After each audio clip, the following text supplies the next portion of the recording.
जय हिंद दोस्तों, सबको नमस्कार।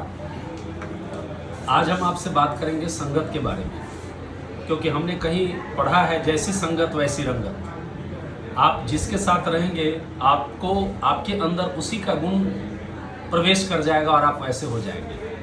कहा जाता है कि अगर आप 6 महीना 10 संतों के बीच रहते हैं तो 11वां संत आप हो जाते हैं, और अगर आप कुछ महीना अगर आप 10 शराबियों के बीच रहते हैं तो 11वां शराबी आप होते हैं। इसलिए संगत बहुत इंपॉर्टेंट है कि आप किसके साथ रहते हैं, राइट। इस पर मैंने कहीं पढ़ा था कि पानी जो है, पानी का फॉर्मूला H2O होता है, जल, राइट।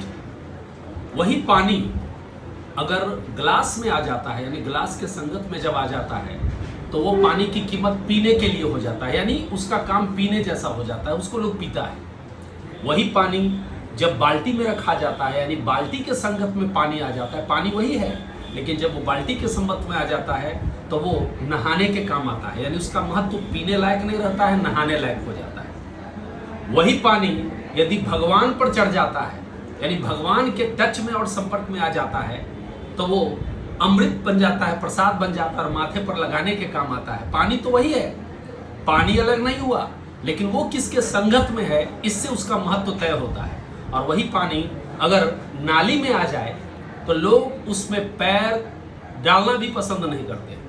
मतलब पानी तो वही है, लेकिन नाली में आ गया तो उसकी कीमत खत्म हो गई, उसको कोई देखना पसंद नहीं करता है। और वही भगवान के संगत में आ गया तो लोग उसको माथे से लगाते हैं। इसलिए दोस्त, आप किसके संगत में है ये बहुत बहुत बहुत इंपॉर्टेंट है। इसलिए संगत बहुत इंपॉर्टेंट है और संगत को सोच समझ के बनाना चाहिए, क्योंकि आपका संगत ही आपके आने वाले जीवन को तय करता है। ये तो कलयुग की बात छोड़ दीजिए, त्रेता युग में जिस समय रामचंद्र जी हुआ करते थे, रामचंद्र जी की माता केकई उनको सबसे ज्यादा पसंद करती थी, लेकिन केकई मंथरा के संगत में आ गई तो रामचंद्र जी को 14 साल का वनवास जाना पड़ा। सोचिए, भगवान की माता होके भी संगत का प्रभाव उन पर पड़ गया।